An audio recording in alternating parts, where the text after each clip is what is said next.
Hello everyone, welcome back to our YouTube channel. Odisha state scholarship portal post matric scholarship आसिला बड़ खबर केबे मिलिबो scholarship करबा पूर्व समस्त अनुरोध आम चैनल को प्रथम थर आसते आम चैनल को सब्सक्राइब करने को भूलिबे नहीं और आम टेलीग्राम ग्रुप रे जॉइन हो डिस्क्रिप्शन लिंक अच्छी समस्त अनुरोध आम चैनल को सब्सक्राइब करने सहित टेलीग्राम ग्रुप रे जॉइन हो लाइक करेंगे जब वीडियो भल लगे और जदि किसी डाउट थाए आपण कमेंट सेक्शन में कमेंट करें। देखो जुलाई 20 जुलाई 15 तारीख रु 20 तारीख भितर बहुत पिला स्कॉलरशिप मिल जहाँ विशेष सूत्र रे सूचना मिली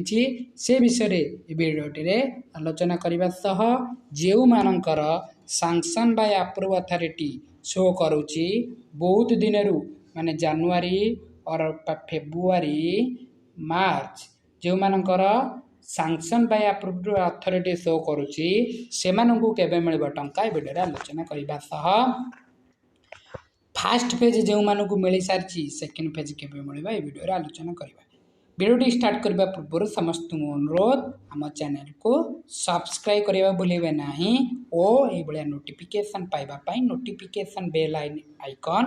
क्लिक करने को समस्त को अनुरोध। चलतु वीडियो स्टार्ट करवा। देखो पिला माने 2024-25 शिक्षा वर्ष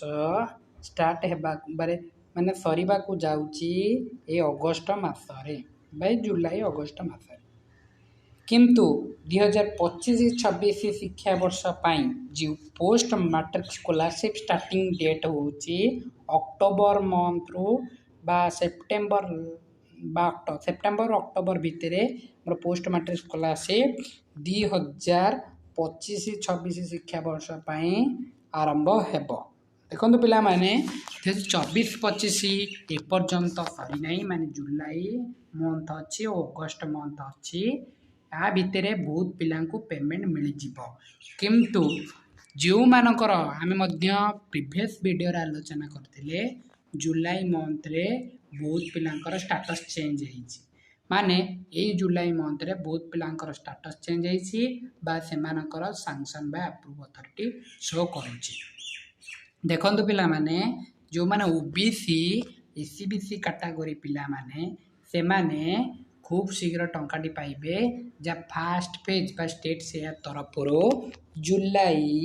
15-20 तारीख भितर पाई परिबे सेमाने पैसा कारण आम जहाँ सूचना मिलूची बहुत पिलांकर एबे डॉक्यूमेंट वेरिफिकेशन चली जहाँफल से डॉक्यूमेंट जदि ठीक थाए डीबीटी आधार लिंक थाए से अकाउंट को क्रेडिट होगा खूब शीघ्र जाऊँगी जो मानकर sanction by approve authority show करुच्ची से निश्चिंत हो रुहतु जे जुलाई 20 सुधा समस्त को मिल जाए स्कॉलरशिप अमाउंट ओबीसी कैटेगरी जदि आपणकर प्रीवियस ईयर 50% थिबो मार्क एबीसी और एससीबीसी पिलांई एटा मैंडेटरी किंतु जो मानकर एससी बा एसटी कैटेगरी सेमानकर परसेंटेज किछि मागुना से ऑलरेडी फास्ट पेज अमाउंट पड़ी आसी और धीरे धीरे सेकेंड पेज अमाउंट आसबार लगी जहाँ सेंट्रल गवर्नमेंट द्वारा प्रोवाइड कर जो मानकर फेब्रुआरी स्पेशली फेब्रुआरी रे बहुत पिलांकर स्टेटस चेंज होइछि आउ केबे भी हेइनी सेमानकर प्रायतः सेमानकर जो एप्लिकेशन देइथिले ताकू टिके वेरिफिकेशन कर सारला परे सेमाने खूब शीघ्र टंकाटी पाई परिबे जहाँ स्टेट गवर्नमेंट तरफ प्रोवाइड करा जाउछि। ओके मे मास एप्रिल में जो मानकर अच्छी से प्रायतः जुलाई लास्ट पाई परिबे जो मानकर जुलाई मंथ रे सैंक्शन बाय अप्रूव अथॉरिटी बा स्टेटस टी चेंज होईछि से माने जुलाई 20 तारीख सुधा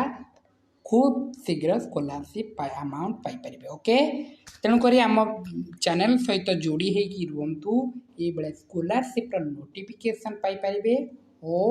जो मानक स्कॉलरशिप मिले से माने पब्लिक ग्रीवियंस द्वारा निजार कंप्लेन दे पारिबे जहाँ स्कॉलरशिप रिलेटेड डाउट थाए। ओके आम टेलीग्राम ग्रुप रे जॉइन जीवा आम कमेंट सेक्शन में आम जहाँ भी आपंकर डाउट थे शेयर करेंगे तेणुक भिडटी सारिबा पूर्वर आम समस्त अनुरोध करुचु जे आम चैनल को सब्सक्राइब करदे आपणकर स्कॉलरशिप रिलेटेड डाउट पचारि पारे आम सियोर हो कहूँ ये वीडियोर मोराल ऑफ द स्टोरी हूँ जुलाई